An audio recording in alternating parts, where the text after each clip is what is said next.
This episode of The Sportsman's Empire is brought to you by Interstate Batteries. Since 1952, Interstate Batteries has been evoking compassion and a trustworthy spirit into the surrounding communities. Interstate Batteries is a mission-driven company fueled by purpose and guided by their values.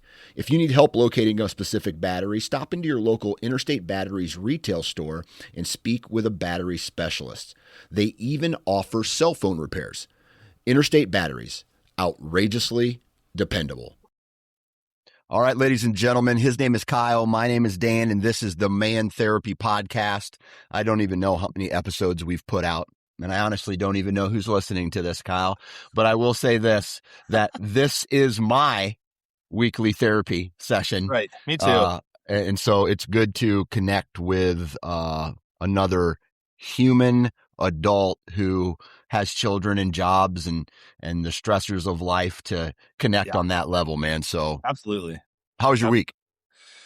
Good. It was good, honestly. Everybody's healthy. Like, that's the main thing, right? But like during this time of the year, like if everybody's healthy, then you're lucky. And if somebody's not, then it can really suck and bring down the whole family, especially if it's a parent.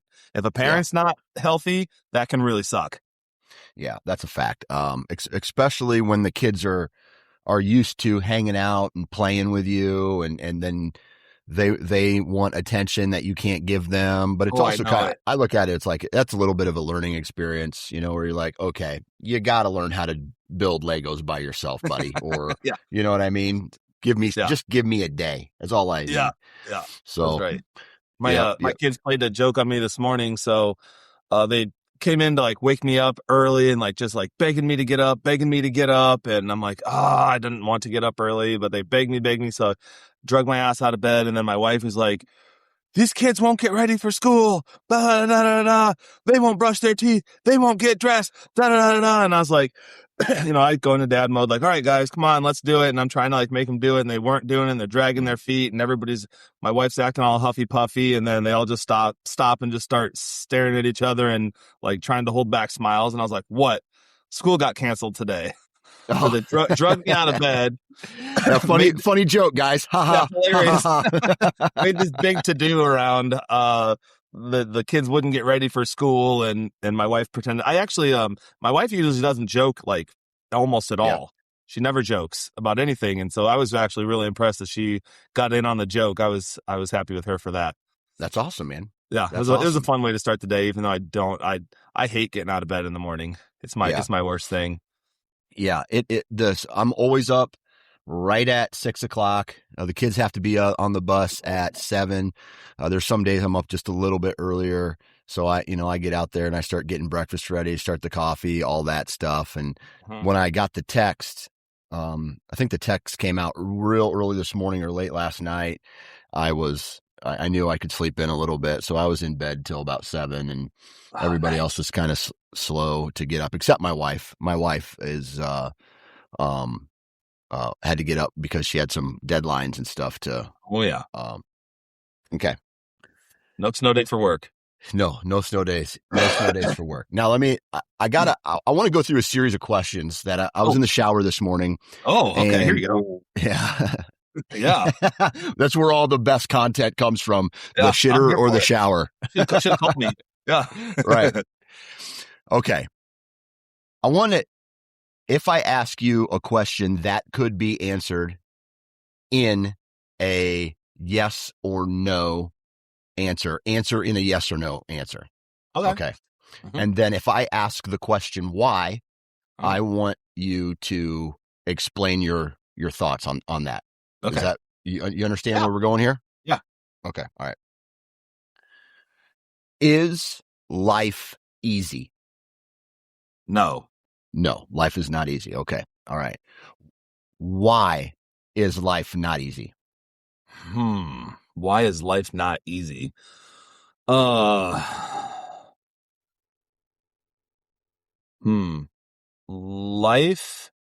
is not easy because you can't predict the future. Mm-hmm. You can't always make the best decisions. So you don't know what the best decision always is. And you don't have control over all of the variables you wish you had control over. Yeah. That's one major reason. And then another major reason is that if there's 7 billion people on the planet, there's 7 billion different aims. Mm-hmm. It's really hard to like have the same aim as somebody else. So not everybody, it's hard to get a group of people pulling in the same direction. They usually are always kind of trying to stray away in one way or another.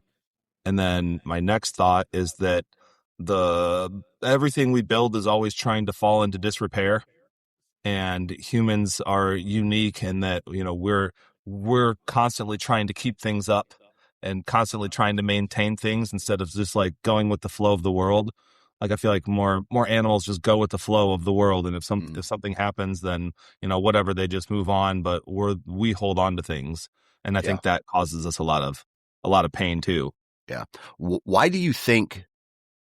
Because most of the people who listen to this podcast come from North America, mostly in the United States. Why do you think people tend to make life harder than it needs to be? It seems to me that people make life harder than it needs to be because they don't have a lot of experience being around people who don't. Yeah. Like often they came from chaotic backgrounds. It's kind of, we're creatures of habit. And so we do what we know.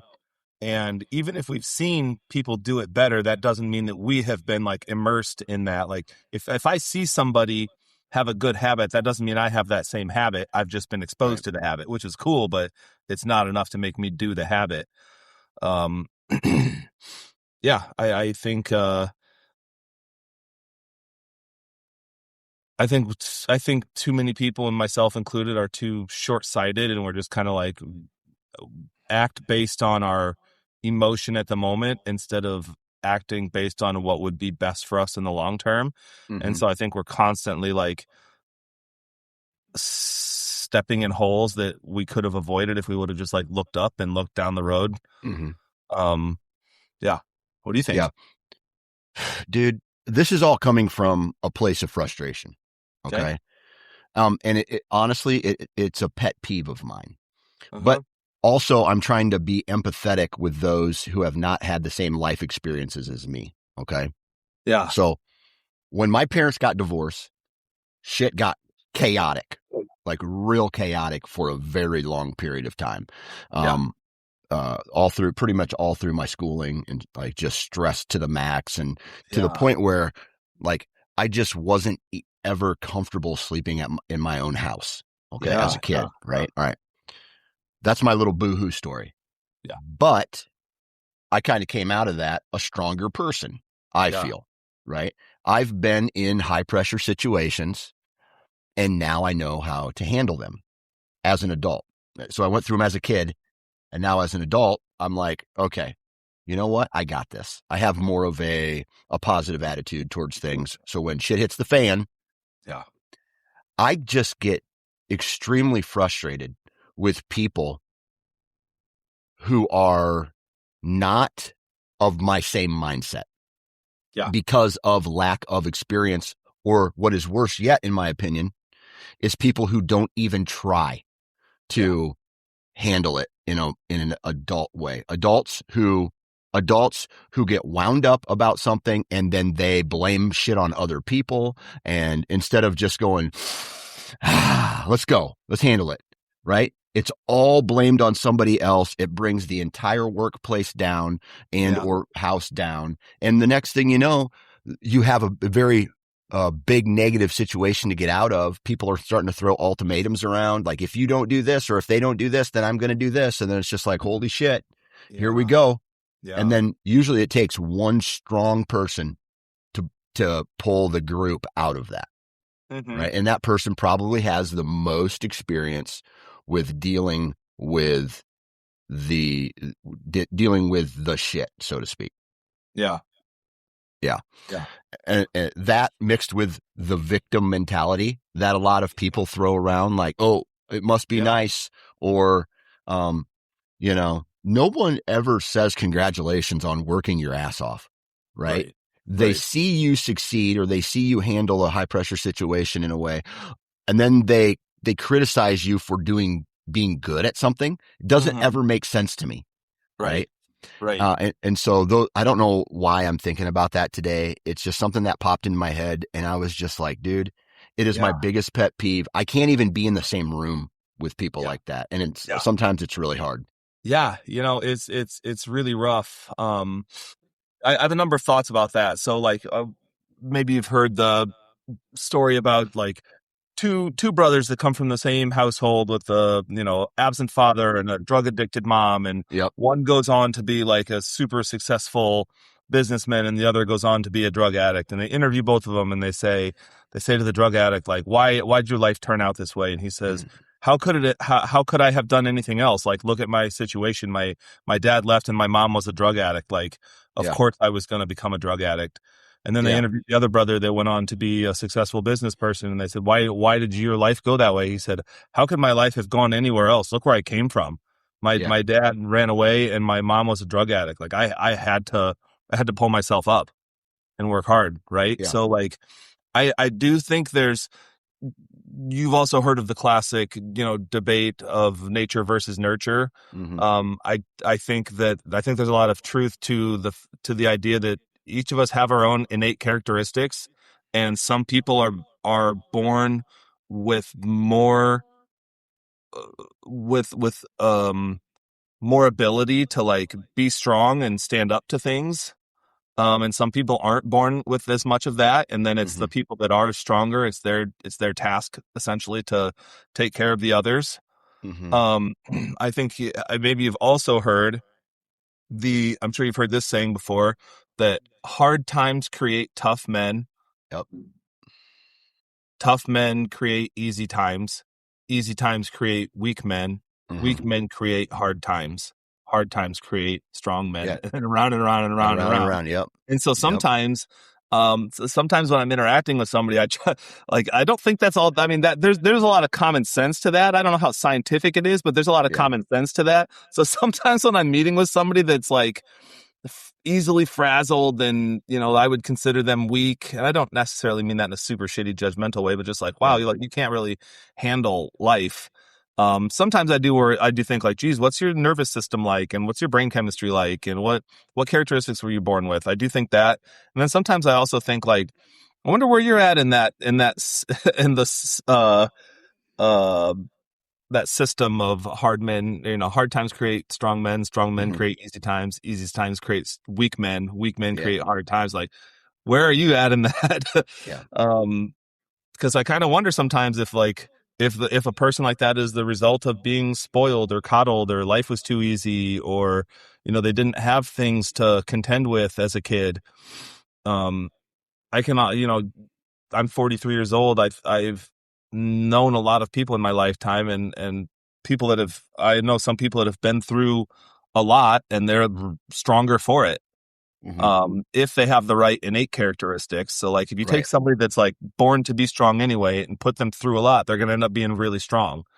And if you take somebody that didn't have those innate characteristics and you put them through a lot, their outlook might not be as good. So I think there's a number, like a clash of a number of variables that results in who you are and who I am and who everyone else is. So to me, that's an explanation of where somebody ends up. But I still think from that point, like any given second, a person could go, well, even though my life's been shit up to this point, it is now my responsibility to take care of things and to take care of myself. You said that it's usually the person, like the strongest person has to lead everybody else. And I think that's true. A thing that I've noticed in counseling is whoever has the most insight has the most responsibility. Yeah. And it's not fair. It's just like whoever can see the problem is in charge of it. Yeah. Have you ever run into a scenario where that person who has the insight, who has the he can withstand the pressure, and he or she can withstand the pressure, has reached their point, and they want to walk, like whether it's from a job or from a relationship, or they're just like, dude, I just can't live in this anymore. Because the person who I am, maybe it's a control thing or trying to quote unquote fix a person, right? They just go, dude, I just can't do this anymore. I'm all for being in the pressure, but I don't want to be in the pressure 24/7, 365. Yeah. Right. Yeah. Yeah. I mean, that is a reason why people leave jobs, and that is a reason why people leave relationships. And it's a personal decision for each person involved. If they, it's some people leave a job, that even a really good job, but it just was like, it just sucked in that way that you're talking about. And they left, and they were like, hey, even taking a pay cut, taking a demotion, working somewhere else, or going and scrapping and starting my own thing, it wasn't as cushy and easy as that old job that I love, but holy shit, it's way better, and same with somebody leaving a relationship. Like, that person would have to decide what's right for them, if walking away is the right thing. And if it is, often they don't look back and regret. Like, this is what I needed to do. The writing was on the wall. I tried for years. I actually think it was holding me back as a person. I think that if I could be on my own, I could be a better person. Some people feel like some people stay together for the kids, and that's the right decision for them. Some people separate because they think that they see that they're together for the kids and life still isn't good. So they're like, well, shit, this isn't worth it either. And so they think, well, if I separate from my spouse, then at least my kids will have one side of the equation that's, happy and healthy. And every other week they'll be able to come to my place and it'll be chill. The scary part about that for me is like the other side of the coin, which would be, well, shit, then the other half of their lives, they're in a chaotic home, in a chaotic environment. I also, I hope that I never get divorced. I don't want to divorce my wife. I've never wanted to divorce my wife. She and I have gotten into our own fights and stuff, and had our major disagreements and whatnot. But man, the thing that terrifies me is, dude, I don't want another guy raising my kids. I don't want another guy in the household. I don't ever want to see my daughter sit on another guy's lap. I don't want, it would be hard for me to believe that, another guy would get along with my son. Yeah. I think that if we divorced and my wife started dating, I think that that guy and my son would be really likely to lock horns, because I get really pissed and frustrated at my son, and I love him to death. I can't even imagine like him locking horns with some other guy, because my son does not back down. Once he gets activated like that, it's like, you better love that kid, or you're gonna want to go shove him in a trash can. So it's tough. Yeah, it's weird out there because, and you could even take this into the business world, right? Where it's like, I love the money, but I have ulcers because of how stressful my job is, or I've stopped working out because all I do is work so much, or now I have health problems, or whatever the case is. Yeah. And so it just kind of comes, I don't know. I've been going through, I've been going through this like phase in my life where I'm trying to figure it all out. Like, what's the best, right? And so I'm trying to walk this path that is the most positive, and I want to say least resistant path, meaning I'm trying to stay away from bullshit. Like, whether that's my kids' bullshit, or something far removed from my house. Yeah. Like, I'm just trying to avoid all drama. I'm trying to avoid all bullshit. But as you know, in life, that shit just seems to find people. You know what I mean? Yeah. Yeah. So I want to ask you this question. Yeah. And you can talk to it from a counselor's perspective, or a dad, or a husband, however you want to talk about it. What do you think of when I say so-and-so is making a mountain out of a molehill? What's that mean to you? Yeah, it means that they're taking something small and making it really big, a small little issue, and magnifying it, and making things more stressful than they need to be. And if that happens every once in a while, no big deal. But if that's a habit, or if that's just a way of being, then it's just such a drain on mental and emotional resources. It's just really, really hard to be around someone like that. Yeah. When you have a client, maybe you identify it or they identify it, and that's why they're there. What are any type of best practices or advice that you give to them it's like, dude, this is something so small. Nobody gives a shit. Because this is one thing that I talk about with my kids. I say to my kids, oh, you're having a bad day? Guess what? Nobody cares. Right? Nobody cares about your bad day. When you're an adult, nobody gives a shit. The guy driving down the road next to you who doesn't know you, he doesn't give a shit. So you're going to have to learn how to handle your problems by yourself, right? And I don't mean I'm throwing my kids to the wolves, but I am having to teach them that life is not easy and you're going to have to find ways to figure it out, right? And figure it out without being so, oh, I'm having a bad day. Oh my God, it sucks. So, you know what I mean? Yeah, absolutely. Well, with kids, it's training over the course of years because they're not even capable of like having it click right away. But I'm right now I'm thinking about adults that I work with, that I've worked with over the years. When I talk about like anger and irritation, irritability, hold on one second. I was gonna make a note before thought slipped my mind. When I talk about with adults about anger and irritation, irritability, stuff like that, I don't jump directly to like, nobody cares. Mm-hmm. I more come at it from like an empathetic position, in which I basically say like, yeah, I hear you. Like you are as mad about that as you are, and you are frustrated about that, and it makes sense that you care about that, and it makes sense how irritated you've become, and how all of that frustration has built up, and you feel completely justified to be as upset about that thing as you are, right? And they're like, Mm-hmm. yeah, right. And I'm like, okay, well, all of that's true, and still, look, where does that get you?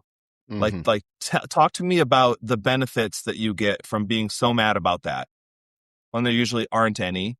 It's like, okay, so you're just sitting in your anger. Okay, fair. So then I basically talk to them about just because you are justified to be that angry, it doesn't mean that it's your best course of action. So then I try to boil it down to like, I hear you. You feel completely justified to be as upset as you are. What's the next step after that? Or are you just stopping in frustration? Because if you're just stopping in frustration, then you're going to have to sit there.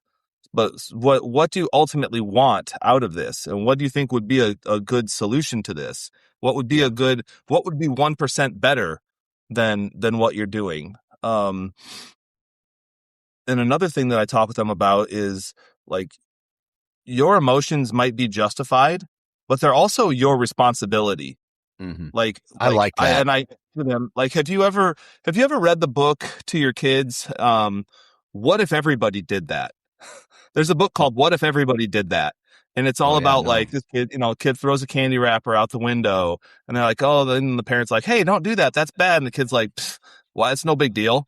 That's just one candy wrapper. And they're like, well, what if everybody did that? And it's just scenario after scenario after scenario of things that don't seem like a big deal, but it's like, what if everybody did that? Mm-hmm. And it's like, oh yeah, things would fall to shit real fast if everybody did that. So it's like, yeah, you feel justified to be so huffy puffy and be so mad and so irritated all the time. Okay, yep, fair. But Jesus, what if everybody did that? Yeah. What if your spouse did that? What if your kids did that? What if every person at work did that? The world would be a complete mess, wouldn't it? Mm-hmm. Yeah, it totally would. That would suck. Like, so, okay, so even if you're justified to be upset, maybe it's time to grow and figure out how you can manage your irritation better. And maybe it's time to look more into problem solving and see what wiggle room there is. And so then I'll ask them, like, what steps have you taken to try to solve the problem? It's like complaining is a thing that you can do for sure. And I won't even take complaining away from you. But now tell me what else you've done to try to solve the problem. Yeah. And if they have some things that they've done, then I say, okay, good job for trying to solve it. Let's talk about other solutions that we could do. Mm-hmm. And also sometimes I haven't heard any attempts at solving the problem. They just complain. Yep. And so then I'm like, oh, well, sounds like there's some fertile ground there. There's some areas of the map that are unexplored. Like let's try to see what some possible steps you could take to get out of this could be. And then I asked him, like, what are your options as you see them? Or what are some steps that you could take that you haven't tried yet? Or what are some things that you know you could do? You've just haven't given yourself permission to do it yet. And I asked them, who do you have on your team? Who's on your side? Who else would be invested in trying to like help you make this better? And then they tell me, I say, go to them. Go to them and say, hey, I recognize I've been frustrated and irritated about this, and I don't want to live like this anymore. What can we do differently? Yeah. Because I basically tell them, like, if you're not willing to make any changes, you're just going to stay upset. Right. And it sounds to me like you don't want to be upset. Yeah.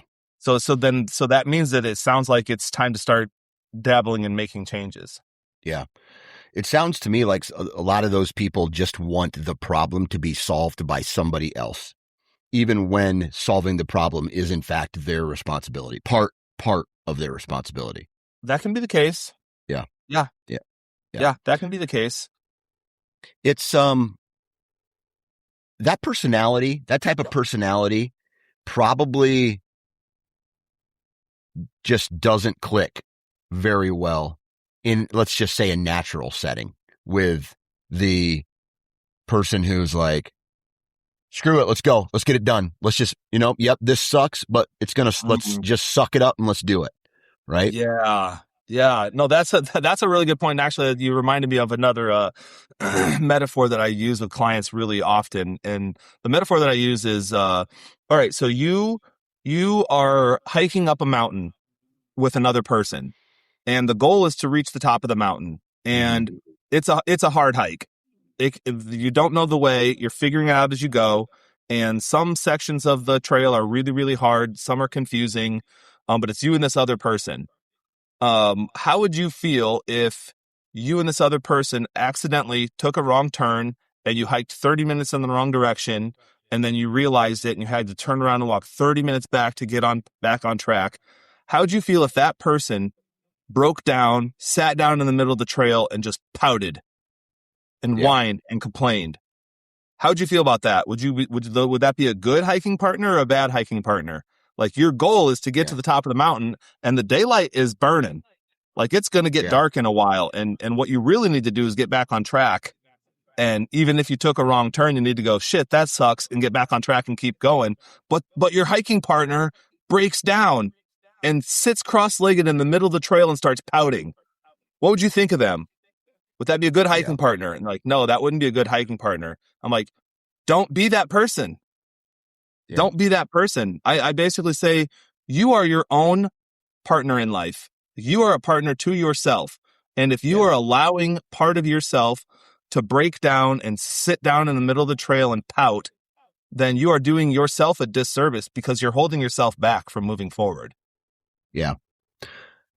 All right. So I want to talk to you about this scenario, because I see this a lot in the world, where there are people who, they are hard workers.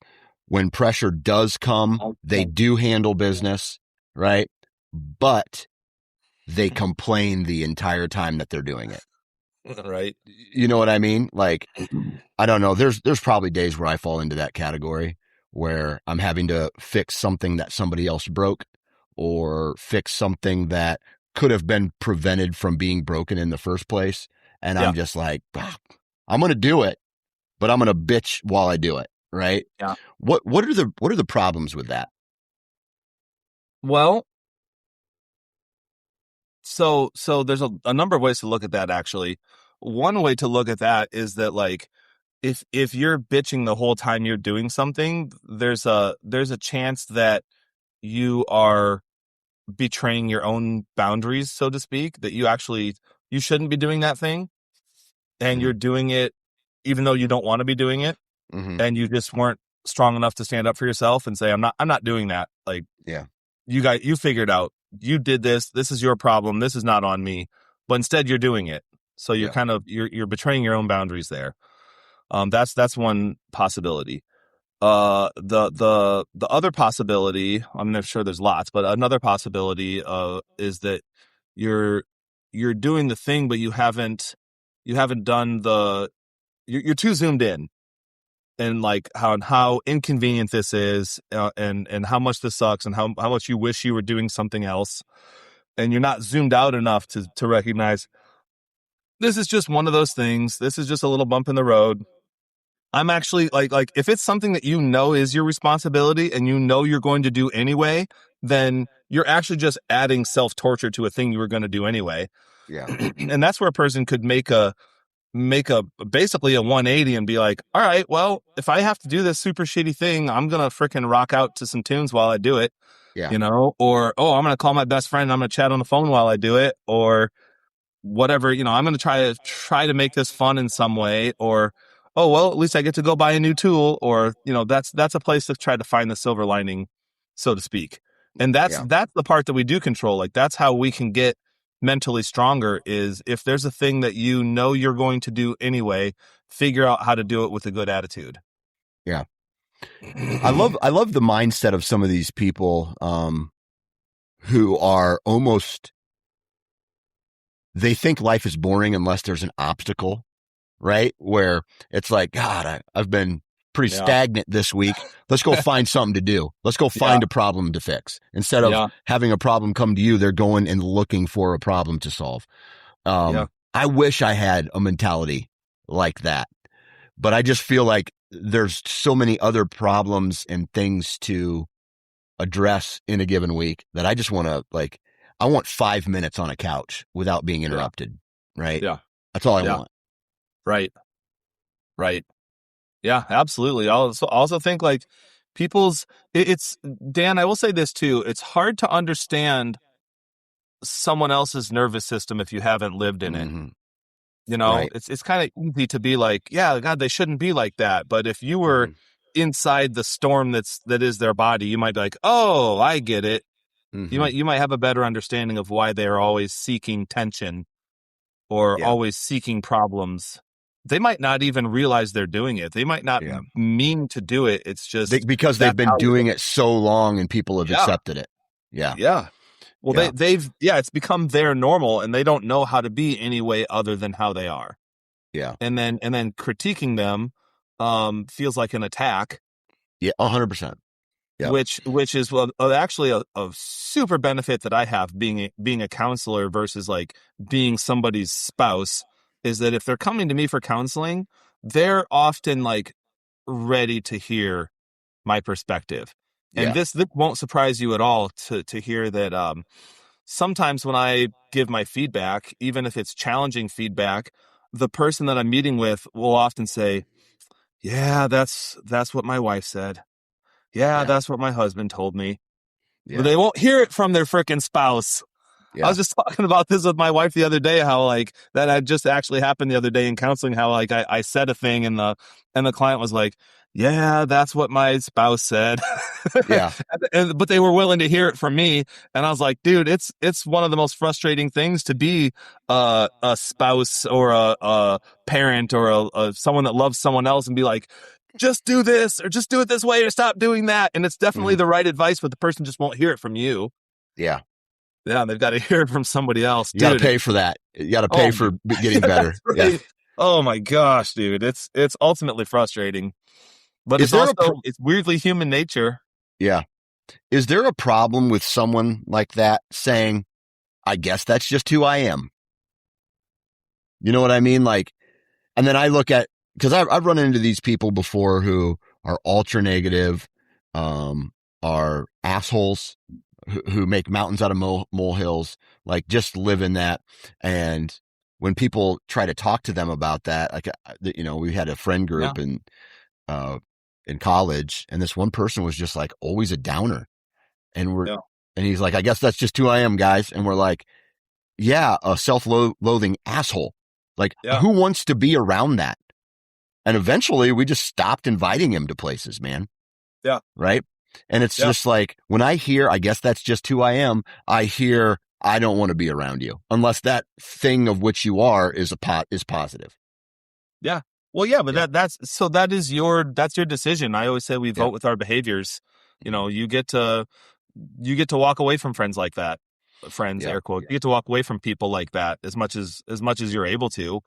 I do think I think it's worth it if you're close enough to someone. It's worth it to say, like, look, this is how this is affecting me, and are you willing to try to do this differently? Because it's really taking a toll on me. And you say you love me, and I'm telling you this is taking a toll on me. Yeah. Like, can you find it in your heart to work on this because you care about me? Like, that's not an ultimatum. That's a plea. Yeah. There's no saying I'm going to do this if you don't. None of that. Like, a person could do that. I'm not even saying you shouldn't. I'm just saying, like, in a marriage, in a friendship, maybe at work, I don't know. But, the idea of, like, hey, I have to really level with you. I know that you feel justified to be the way that you are, but man, it's really taking a huge toll on me. Can you find it in your heart to try to be different? Because here's all the negative results. Like, you say I am who I am. This is just me. Here's all the results from that. Yeah. And are you okay with those results? Because if you are, that's a major problem. But if you admit that you're not okay with those results, then can we please try to do something differently? And I won't be mean to you. I won't be a jerk to you. I won't ride your ass about it. I won't judge you. I won't put you down. I'll be on your team. Yeah. Like, we need to do better. This is not going well. Yeah. Yeah. I feel that. Okay. What else? What else in this type of conversation of victimhood and negative energy do we need to talk about? I mean, to me, gently helping the person see the toll it's taking on everyone else, gently helping the person who has the negative behaviors see how they're negatively affecting people, and saying, like, if you're choosing to continue to be like this, then you're literally choosing for these outcomes for the people that you love. Yeah. You're choosing that. Yeah. And I would say, hey, like, I actually think you're stronger than that. Yeah. I think I don't expect a night and day change or an overnight change, but, like, man, it'd be nice if things were 1% better. Yeah. Like, what would be some things that we could change? Like, so like, I don't know, turn this around on yourself. Like, what if you were that person? What do you think would work for you? If there was something you were doing that really pissed your wife off, say, something about you that you didn't like, that she doesn't like, something about you or the way you do things or your attitude or your behaviors that she thinks brings the family down or is negative in some way. But you feel totally justified to be how you are. What could she say to you? I mean, I think it would come down to just a non-aggressive form of communication. You know what I mean? Okay, just like, hey, can we talk about this just a second? Like, one of the things that really drives me crazy is when the dishes are just stacked up in the dishwasher, and I'm busy and I don't like to have them, in the sink overnight, or I don't like to have them do, or something like that. And let's say something like for a personality like mine, I'm just real chill. I'm going to get to them. I'm going to clean the kitchen, but just not on the schedule that they want them to be done. Right. Yeah. So that's just an example in our household where I've really tried to, I guess, step up and make sure that the dishes in the sink are not there. They're in the dishwasher or in the cupboard. Yeah. Something simple, I guess, like that. You'd want to be approached in a simple way, in a non-aggressive tone. Yeah. Instead of like, and I'm sure there's people out there, they just get mad instead of communicating. Like, I'm mad because this doesn't change. Well, I don't know what you want changed if you don't tell me you want it changed, right? I'm willing to help in any way I can, but I'm not a mind reader. Yeah. You know what I mean? Yeah. So those types of things. And then the other thing would just be, is it realistic? Is what you're wanting me to do realistic with my schedule and or your schedule or the schedule of the house or things like that? And I would want to talk it out and just be like, okay, yeah, sure. let's figure it out. That's just me, but I can't put it's hard for me to put myself in the shoes of a person who carries stress and anxiety further than they need to. Because when I was a kid, I carried stress and anxiety a very long way, and I felt like it was just a bag of bricks. So eventually I just set it down. You know what I mean? And then you don't carry that weight anymore. And so I don't know. I can't be stressed about what you're stressed about, because if I'm stressed about what you're stressed about, that's two people being stressed about something that, in my opinion, just isn't a huge issue. Yeah. Another thought that comes to my mind is, I'm thinking about when there's been a couple of jobs that I've left because I felt like they were kind of poisoning me. Yeah. And, both of them were like, good jobs, and actually like so good that it was hard to leave them. The benefits were awesome, and vacation time was awesome, and all these awesome things. Obviously the money was like secure for my family and whatnot, but like the job was just like it was like it was like drinking poison every day and trying to stay healthy. And it's like, well, how come you're not healthy? It's like, well, fucking, I'm drinking poison to like keep everything going here. And it's like, well, how come you're not in a good mood when you come home? Well, because I just drank poison all day. Like, it's very hard to like come home and be in a good mood when I just like ate shit all day long. Then, then I know in my head I'm going right back there tomorrow. I ended up leaving those jobs. And also, like, it took me a lot longer than I wish I wouldn't have stayed at those places for so long, but I understand why I did, because I'm afraid of change. And also, like, once you have a family, then you're just so responsible for so much that it's like, well, yeah, I'll eat a shit sandwich every day to keep my family afloat. It's like, yeah, that's true. And that's exactly what you should do. Until you can make a better move. You don't have to do it forever, hopefully, but right. I ended up leaving those jobs, and every time I left a job, it was definitely the right thing to do. But every time I left a job, it was really, really hard to do. But I can relate to a person whose job is so stressful that, like, if you think of it in terms of like, you have 100 units of patience. Yep. Okay. You have 100 units of patience.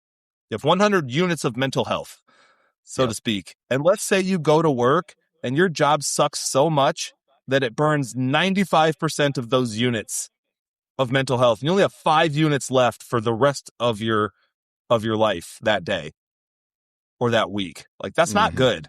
You're going to get frazzled easily at home, and little things are going to, like, it's usually not somebody that just has a chill life that is so easily irritated. It's usually somebody who's like, if this is let's say you have like a really big threshold for stress, but let's say that your job like takes you right up to like just below your threshold, or sometimes you're teetering. Well, then little things can set you past that. And it can look to others like, holy shit, why are you getting so stressed out about little things? And it's like, well, all you're seeing is that little thing, the straw that broke the camel's back, because I'm actually always just beneath my stress level, because my job or my parents' health or my kids' health or whatever the thing is that's taking up all of their units of mental health, so to speak. That's the part that you're not being. Right. And so then we blame the person for overreacting when they're really just like, you're seeing when they finally break the surface of their stress level. Yeah. What about, we talked a little bit about the mountain out of the molehill, and maybe tie that in with someone who, like me and you, we could look at a person's life who we may think is overreacting. We don't get to see their whole life or what actually causes them the most stress in this world. And it may look to them like, or look to us like they're making a bigger deal than it needs to be. How do you tell someone like that, like, dude, your life is not as bad as you think it is? How do you have a conversation with someone like that? I don't know that would be fruitful. Yeah. There's a chance that it could be, but I don't assume that would be. Usually potentially all that would do would be, they would still have all of their same upsetness, they would Mm-hmm. just then have invalidation and shame on top of it. Mm-hmm. This is a little paradoxical for me because I'm probably closer aligned to you, which is like, hey, like suck it up and do better, and like figure Yeah. out when things aren't going well and do what you have to do to make them better. Like that makes a lot Yeah. of sense to me. But man, I think I've been beaten over the head by this lesson, mainly in my professional career, and then I've had to like overlay it onto my personal life. And that is that people need to feel understood first. Like I have been so guilty so much of my life, and it still is a thing that happens that I have to check myself on, of too quickly jumping to solutions Yeah. and not spending enough time like really understanding the other person's position. Like, Yeah. why do you feel the way you feel? From your perspective, why is it so justified for Yeah. you to feel the way you feel? And not Yeah. listening to them so that I can combat it, but Mm-hmm. listening to them to really truly understand it. Mm-hmm. And that's a big difference. Like, especially if we're in opposition to that person, which I think, Yeah. like a husband and wife can be oppositional to each other. Like, I just want you to be in a better mood. Um, I've really learned people have to be understood first, and they can tell. You can tell if someone genuinely understands you or if they're just pacifying you. Yeah. So like I've really learned you have to like work to generally understand that other person and make them feel understood, like for real, and so Yeah. then they feel like you're on their team and not against them, and only then will they get up and follow you. All right. Try to follow me on this question then. All right. How can I try to understand someone that I cannot understand? Does that seems like a dumb Mm-hmm. question? Yeah, one yeah, yeah, yeah. One exercise I like for that is to basically say, hey, tell me everything. Tell me everything that's frustrating you. Tell me everything that sucks about your life. Tell me everything that is weighing on you about work, about home, about relationships. Tell me about all of those things, and I'm not going to say a single thing back to you. I'm not going to Mm-hmm. tell you, I'm not going to give you any advice. I might ask some clarifying questions to better understand, but I'm not going to be trying to fix at all. I just want you to lay it out for me, because then that would give the other person the opportunity to really lay it all out, and then you might understand better. Mm-hmm. Okay. If Action. we're listening to respond and listening to combat and listening to convince, the other person can tell you're not really Yeah. hearing them. Yeah. They need to feel heard. So here's another thing. This piggybacks off the what I was saying a little bit ago about having to understand people. Um, when I was working at Four Oaks, which is a residential treatment facility for children in Cedar Rapids, I thought all these kids need is like a compassionate, kind, understanding, loving, fun adult, and like these kids will feel safe and like they'll be very well behaved. Dude, I got walked all over. My unit was the Yeah. worst unit. I was like the Yeah. nicest staff, the most compassionate, the most loving, and I just got walked all over. Um, what I learned in that, one of the things that I learned in that experience was, um, they like I would just give them a solution. So if they're like, "Oh, I'm mad about this, or this person hit me, or this person pushed me, or whatever," and I'm like, "Just stay away from them." Well, then that never solved the problem. Then they just escalate, and and then I'm like, "Oh, just do it like this," and then they escalate. So what happens is, if you don't take the time to like really understand where a person's coming from and what they're really thinking and feeling, they're not going to listen to your solution. What they're going to do is they're going to escalate their attitude or behaviors. They're going to say, "No, I really am this serious." And then you're like, "No, no, just do the solution." They're going to escalate again. "No, I am this serious." So they're going to keep escalating their message until Mm-hmm. you take the time to stop and listen. Yeah. And that's a really shitty cycle if you never stop and listen, because they're just going to keep escalating and you're going to keep combating all of that. Like, the solution's so simple, just do the solution. And they're going to be like, "I don't want to hear your solution because you don't really care about my problem." Mm-hmm. A solution feels like a blow off. when the person hasn't taken the time to understand where you're coming from. Yeah. Yeah. A solution feels invalidating. A solution feels like, oh, just do it. Like, dude, if I feel really, really passionately about something and a person's just like, oh, just do this. Like, that feels really invalidating. And it feels like a fuck you. And then the response is like, well, fine, fuck you back then. Yeah. Yeah. That blows my mind that those two styles of people tend to be closest friends and or husband and wife. Do you know what I mean? Like it can happen. I could literally fix your problems if you're willing to do that, but you're now getting emotional and saying, oh, just fix it. Like everything's going to be okay. Just fix it, and it becomes like there's these layers and there's these complexities because of emotions. You got one person who's emotional, one person who's logic, and the logical person is, I don't know. It just becomes so complicated at that point. Yeah.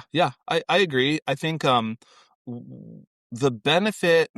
I feel like the person that usually ends up being able to shift the cycle is the logical one, because once it clicks for them that like, oh, I can't just keep offering solutions, I have to understand first. Now it becomes logical to understand.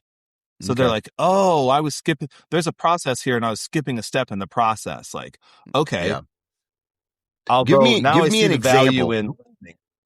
Yeah, give me an example of a question that a logical person might ask an emotional person who is frustrated with a problem. The logical person wants to fix it, but he now knows that he can't go in and just say, let me handle this for you, or you should do this. What type of question should we ask the person who's frustrated with whatever it is they're frustrated with? A question absolutely, man. A question I like to ask is, what's the worst part about this? Yeah. What's the worst part about this? So it's like, oh man, I'm so frustrated with this guy at work and da da da. I'm like, oh yeah. What's the worst part about that? Oh, he doesn't give a shit about my time. He just keeps adding more and more and more to my plate. I'm like, oh, you feel like no matter how hard you work, you're in an impossible situation. Like your hard work doesn't even benefit you. You're just like a mouse on a wheel going as fast as it can at all times, and it's exhausting. And you don't get a pat on the back and you don't get a break. And they're like, that really sucks. Like, oh geez, that would suck. Okay. Yeah. And that's not the time to be like, well, last week or the week before, this was not a problem because you weren't as, your schedule was more open, or that wouldn't be the right time for that. I don't think so. I think then you could say like, what do you need from me? Yeah. What do you need? Do you need from me? Yeah. Or give it a little bit of time for them to settle down too, and then you can say, hey, I've been thinking about that. Would it be, it's also okay to ask to give feedback. Like, hey, I've been thinking about that. Have a few thoughts. Would it be okay if I share those with you? Yeah. Then that feels empowering to the person. Like, yeah, you can share those with me. And it's like, well, I noticed that like the weeks that you're more stressed out, like I get why you're stressed. And I noticed the weeks that it affects you more, there's these other variables are present too. And the weeks that that the stress affects you less, it's like this. What if we tried to make our lives more like this more of the time? What would you think of that? And maybe like, that would be really nice. Say, okay, cool. We can start taking steps towards that. Yeah. Yeah. Because if you're trying to like tell them what to do when they're activated, that's not going to work either. When they're pissed off and you're going to give them advice. Yeah. Kind of got to wait for them to calm down. Yeah. And then this is where I feel like certain times that person who's being calm and reaching out and asking the right questions gets taken advantage of in certain times, where it's all that stress, where it's like, oh, I'm so stressed over here. And then the person you work with, is like, and you say that question, is there something that I could do to make it easier? Yeah, well, if you could just pick up this spreadsheet and then you could pick up this and this, now just because you asked that question, it's almost like they're passing stuff on to you. You know what I mean? Yeah. That's only if you accept it. Exactly. That's only if you accept it. Because if they're like, oh, you could, I'm so stressed out. If you could take this spreadsheet for me and you could cover this meeting for me and that's your place to say, well, I hear you, but actually my schedule's so full that I can't take that spreadsheet for you and I can't do that meeting for you. So maybe you need to go to your boss and tell them that you have too much. You're drinking from a fire hose. You're happy to work hard, but you can't, you've just taken on too much. Yeah. It's a really weird scenario because, and obviously in this world, there are things that, let's say, oh no, the Frisbee golf course is packed today. And I can't, I had all week. I wanted to go play Frisbee golf and it's packed and now I can't play Frisbee golf. I would be like, dude, who cares about Frisbee golf? And you'd be like, how dare you? How dare you? Yeah. Fuck you, man. Leave my number. Yep. And I'd be like, Kyle, man, dude, it's raining outside. I wanted to go hunting. Dude, I can't. And you'd be like, dude, who cares if it's raining, dude? Who gives a shit? Hunting's stupid. That's boring. Yeah, hunting is stupid. Like, oh, what? Hunting's the best thing in the world. No, that's a wonderful example, Dan. Seriously. Yeah. So like if I were, if you were all pissed off and frustrated that like, let's say that your life is really busy and you've like carved out and freaking protected like these few days chunks here and there throughout the season. And you're just like, oh, this is the only fucking time I can go. This better work out. And let's say there's 3 of those dates planned. First one comes like, I'm ready. And then it's raining and just bullshit, horrible weather. You're like, oh no, can't do that one. All right, I'm looking forward to the next one. Next one comes, same thing, rainy bullshit weather. And then the next one comes and it's the same thing again, rainy bullshit weather. Well, dude, that's a big deal in your world. That's a big deal to you. Like you got totally screwed. Something really important to you got fucked up. Yeah. It would feel shitty and belittling if I was like, dude, who cares? Hunting's stupid. Yeah. If I were being a good friend to you, even though I don't care about hunting, I care. I understand that people care about things. So I'd be like, fuck, man, I'm really sorry to hear that. Yeah. That does suck. Yeah. Want to go play big buck hunter at the bar? I like there's some of those memes that it's usually a man and a woman, they're a couple, and then the one, like, someone's always down, and it's the difference between men and women where, like, I don't know, like a Mimosas with Friends got canceled, and the woman was kind of sad that she missed brunch, and the guy was like, would it make you feel better if I took you to, Von Maur or whatever, whatever that scenario is. And it's funny that like all the work that had to go into like making this woman happy. And then on the guy's end, it was like the opposite of Men in Black, where they hit the thing and everybody forgets everything about what just happened. Right. And they're like, oh, what's wrong, honey? Golf with the boys got canceled. We were going to day drink today. And then all she did was lift her shirt up. Yeah. And then he's like, he got happy and forgot about everything. And he's like, hey, let's go, let's go do something, Right.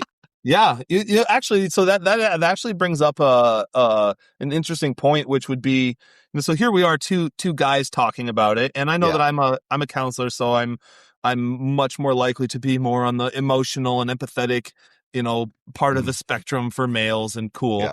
I'm also a manly man, so don't get it twisted. But it'd be interesting to educate yourself from a female perspective or from a more feminine perspective, to do a little research about what it's like for women who are frustrated and what they want to hear and what they don't want to hear. Yeah. Maybe maybe we should try to get a guest on to speak to that. Yeah. I'm down for learning to become a better husband, father person. Yeah. Like, I'm down for that. If you know anybody, Yeah. let's do it. Let's do it. Anything else we need to talk about today? We've been going at it for about an hour now. I think this was a really good conversation. Yeah, I do too. If anything, just kind of highlighting that, like, at least this is what I took away from it. You can't expect to fix problems from somebody who doesn't necessarily want their problems fixed. You got to and you got to understand them. Yeah, I think also it feels really difficult to like put energy into understanding them when you are actually frustrated with them. Yep. I think that we have to have more compassion. Mm-hmm. With people when I'm finding myself getting frustrated with someone because of their frustration, if they're important enough to me, I will try to remind myself like they don't want to be like this either. Yeah. Like this sucks for them too. Yeah. Being like this sucks. And so I'll have to be like, all right, well, I love this person and this sucks for them. So that gives me some motivation to like be there for them. Yeah. Like, actually, a small example of that is like my dad. My dad's like a really nice guy, really fun guy, kind of life of the party, smart, intelligent, jokester, really fun. But dude, when he's working, like you don't want to work with him. Yeah. He flips a switch and he is an asshole. He's a mechanical engineer. He's got like, he sees what he wants in his head, but he doesn't communicate it to you. And so everything you do is wrong. And he's freaking out and yelling things in some language he's made up. But there's a lot of F words in it. I know that. And like all this shit, right? And he just like it's just a mess when you work with him and it's so stressful. I used to work with him a lot when I was a kid and was living at home. And I used to that used to scare me. I used to take it personally. It used to stress me out a lot. And now as an adult, I still help him out sometimes because he lives on a farm super close and he'll call me or text me and like need my help with something. And he'll be like that. And I let it roll off my back so much more now because I'm like, this is just him. This is just his experience. I actually pity him. I pity him for feeling like that. And so when he's like, I'm trying to get this body on this car and he's all getting all kinds of fucking frazzled and worked up. I'm like, okay, Dad. Yeah. All right. We can do this, and then I just like let it bounce off me and I just do the things. And he's like, fucking put this here and do this like that. He's doing that shit to me. And I'm like, oh, okay, Dad. Yeah. Yeah, no problem.